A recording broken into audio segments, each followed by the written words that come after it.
We're just going to do a quick Cortex, Uber Cortex here, pop into the Feared, and a little quick showcase, and then at the end I'll do an Uber Elder for the sake of it as well. A super comfy playstyle here, as you'll see. We've got our single target Forbidden Flesh, Forbidden Flame gems on, so a little bit less than usual here for the clear. Don't have those Profane Bloom pops and explosions going, but more than fine to get through to the boss here.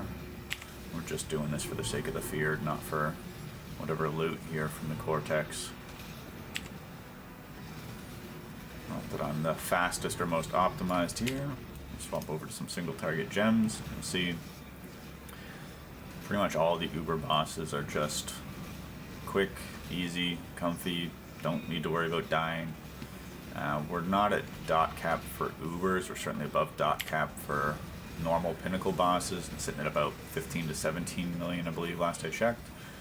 As you can see here, just nice and easy, no worries of dying.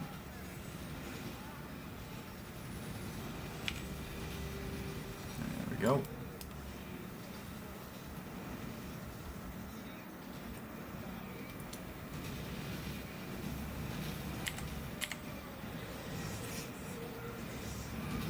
See, we can tank most slams, degens, all the above. We do have to move out of some things eventually, or even just pop Val Discipline is fine as well.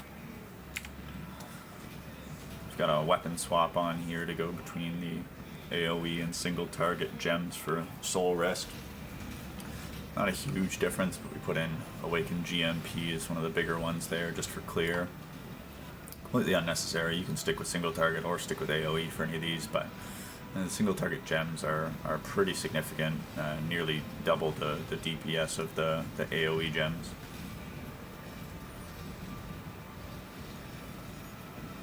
Every once in a while we do have to use Cyclone just for the sake of making sure we keep Bone Offering up, but otherwise you can basically just stand there and let the Phantasms do their work. Hitting, mark prey, signal prey every once in a while to a new target.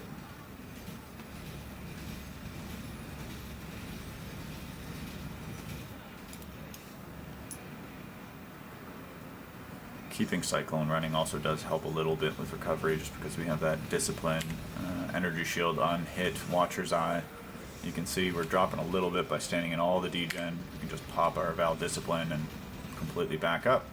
Of course, we could walk out of the degen too, but there we go. Easy, comfy, no real risk of dying.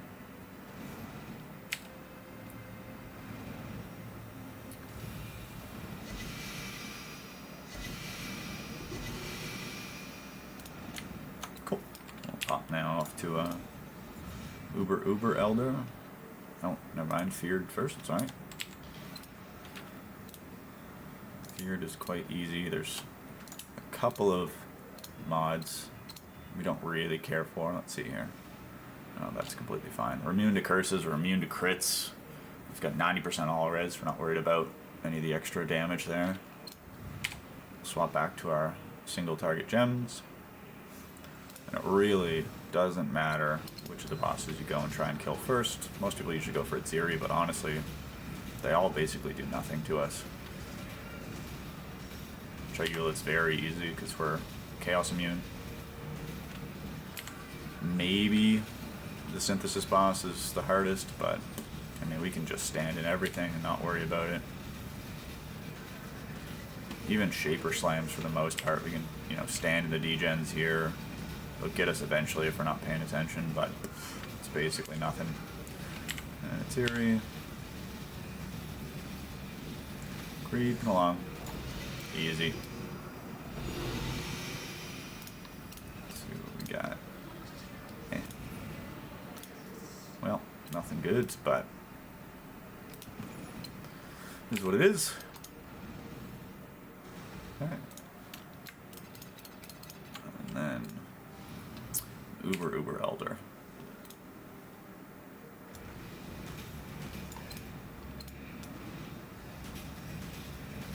This is probably the most dangerous of the Uber fights.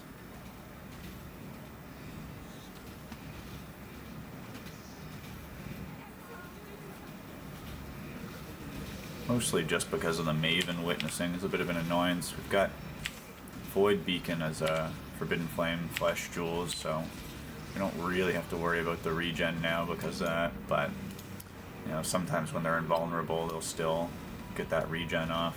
Again, not really critical. We can just spin around. We can even get hit by any of these AoEs. Not a big deal. Hit by the balls, completely fine. Hit by the beams, just walking through it. It's really pretty trivial.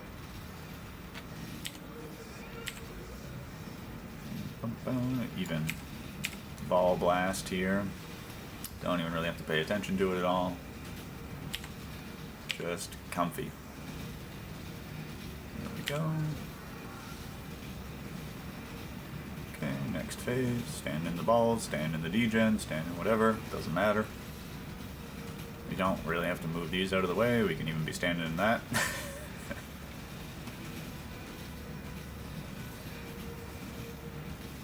Really just trivializes most all content.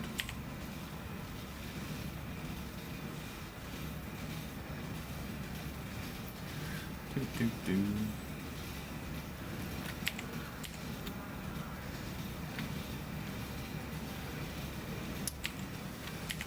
The only content that I'm not sure that this build would deal incredibly well with might be Valdo's maps, I guess. I've done some of them just for fun, but, you know, obviously no voided maps. Not really sure the build has the DPS for, you know, any of the really significantly difficult Valdo's maps. It is a dot build after all. We are limited to that, whatever, 35 million or whatever it is there. Here you can see again, ball phase, doesn't matter, just standing around.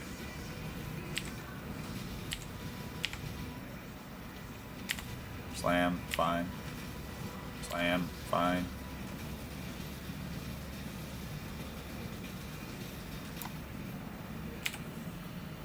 And there you have it.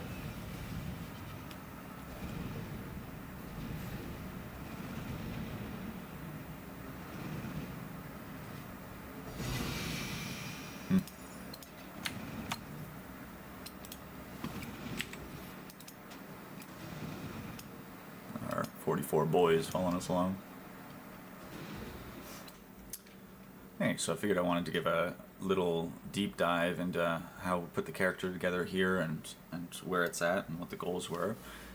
The general premise is the whole build is based around this unique staff, Soulwrest. It's a pretty cheap staff. You can get it for one chaos here if you don't care about the rolls and the rest. Great for league start. Typically or historically hasn't scaled super well into late game.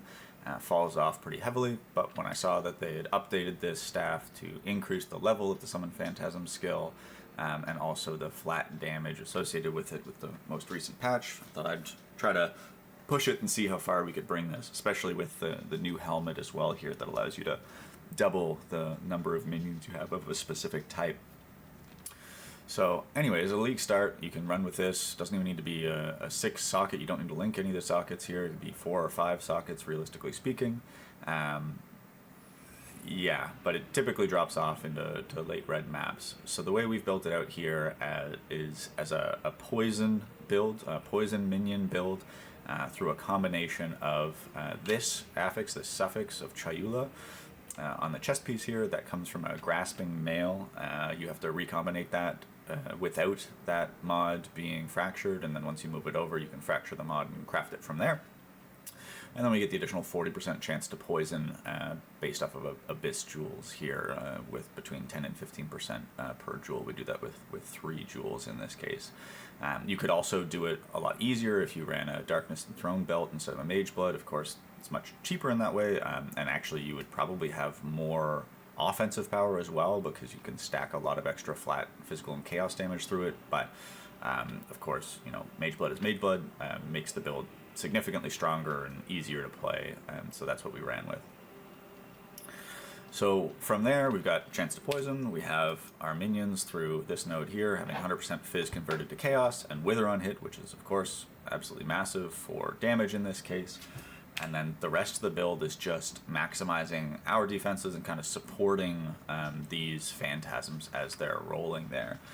We do that through auras, so we're running mostly Determination for ourselves, Malevolence for these minions, Purity Lightning for ourselves here in order to use Melding the Flesh in combination with extra, of course, lightning resistance on a few pieces here to cap that out and bring us up to 90% all res. And then we've got Flesh and Stone as well here, and Discipline, of course, for our auras.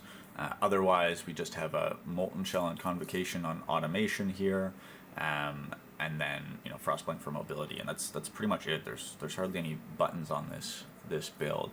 The real critical things to get, I suppose, for the Phantasms is you need a certain level of defense for them, otherwise they will die in higher end content here.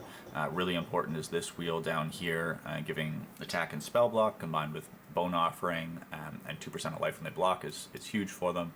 And then Blessed Rebirth, so that minions that are created recently can't be damaged, really significantly helps with that.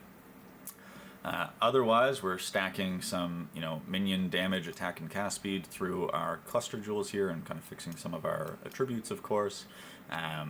Getting as much mana reservation efficiency as we can to be able to run this. Critically, it's really tight to be able to run all the auras here.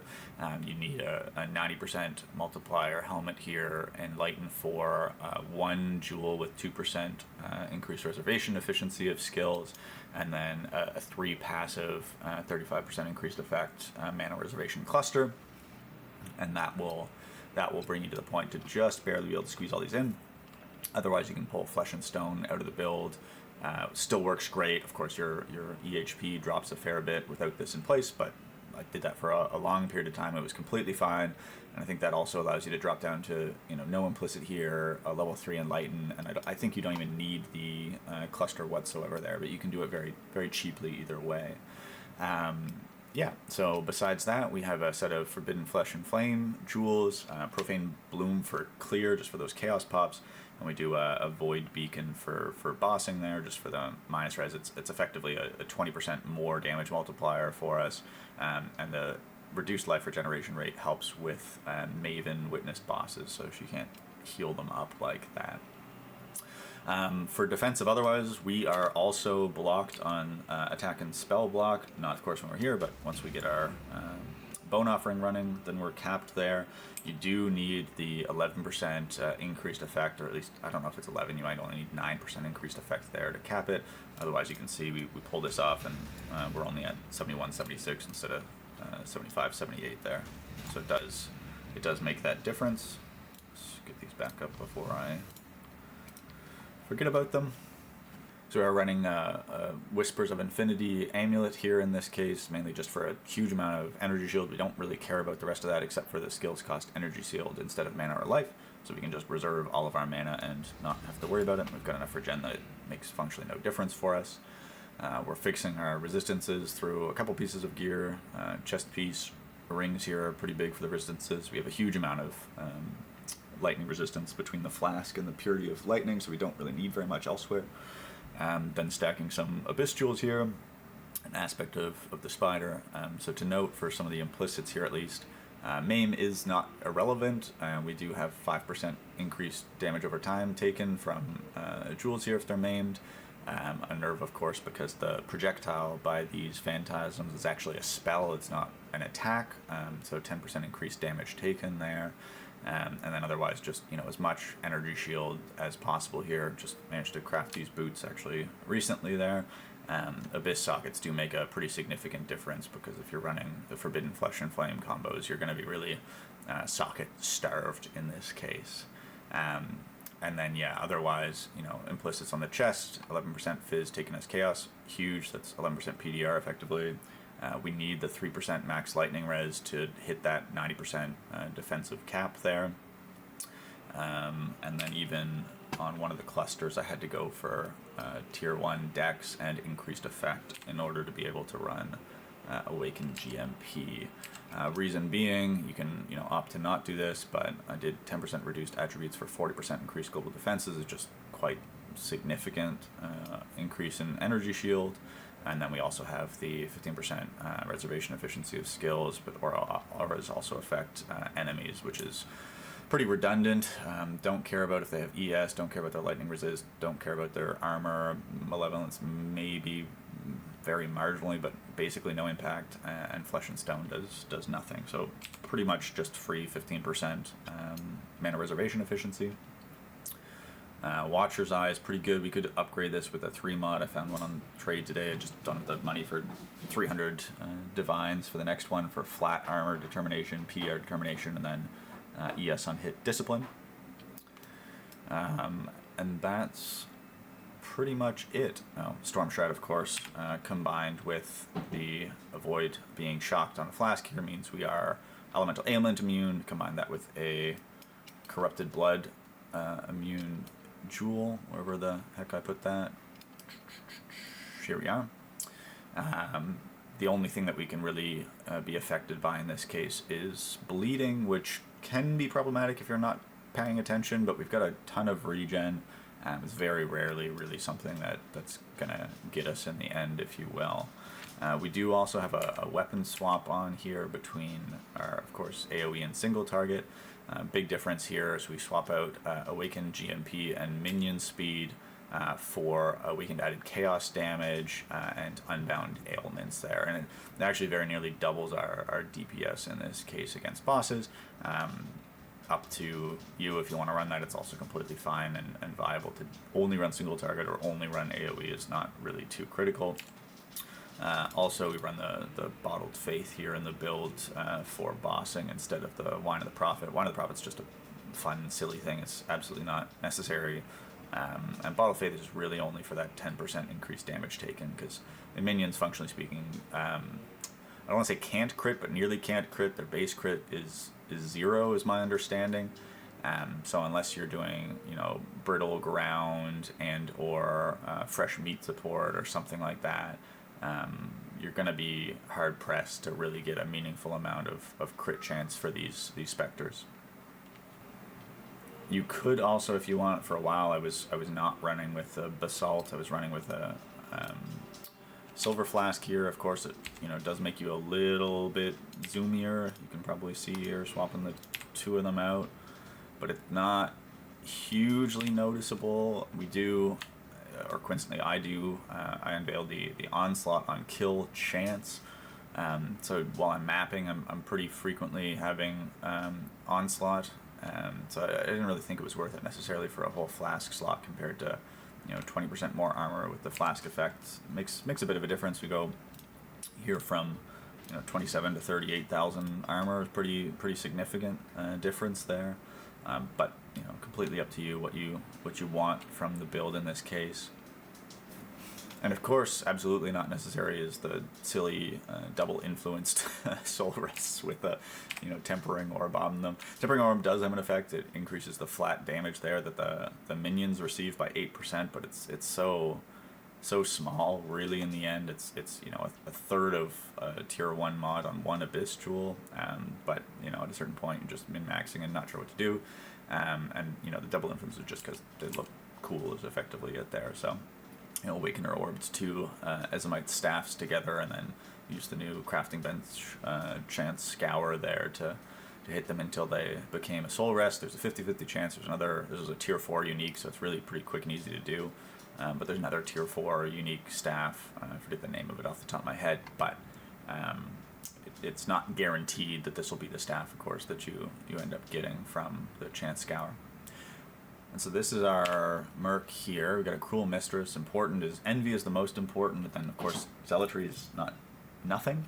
Zealotry is the consecrated ground it makes is nice for regen, and the 20% more spell damage does affect the hits of the specters because it is a piercing projectile spell, although it's not a huge portion of the DPS. But Despair is, of course, great to have. The setup we have here is pretty standard for minions or chaos damage, I think. Dying Breath, Crown of the Tyrant with a white socket in it. Garb of the Ephemeral for basically you can't be action speed reduced and can't be crit. Calm's Binding for a little bit more damage reduction. Asenath with Enfeeble on hit as well. We also put Despair on hit on our ring just to make it a little bit more consistent in maps here. And then we've got this nice little Shaper Seed with Whispers of Doom and Corrupted for an additional curse there, so we get our 3 curse limit. We're not cursing anything, or we have no curses on our main person here. We are a little bit tight for resistances here, but I don't think this includes the resistances that are given through the Ascendancy passive here for allies once we're in maps. And the rest, anyways, I've never had a problem with the Mercenary dying during combat. The boots, they're just resistances in life for the Mercenary there. Brittle Ground is there, I guess. It doesn't really do anything most of the time. Might swap it to Sapped Ground or something, but honestly, I haven't found anything that important. Could consider doing those unique boots that drops. Shocked Ground might be the most valuable, really, but I haven't been finding that I've been able to consistently put the ground effects on bosses or otherwise with the Mercenary. Even, you know, ordering to me and the rest of that, it's pretty inconsistent. Anyways, that's it for the build here. Super happy with how it turned out. Realistically, I feel like this is pretty much as min-max as it gets. There could be an argument if you're, you know, looking to do Simulacrum or other content that has high chaos resist at times, that you could spend a shit ton more and put on a original sin ring for your Mercenary here would be massive for damage, but it's actually a damage loss otherwise for most content. Most mobs have something like 30% chaos res, if that. So the combination of Despair plus the Void Beacon here means you're effectively doing 20% more damage with this setup than with an original Sin setup otherwise. Yeah, so that's pretty much it.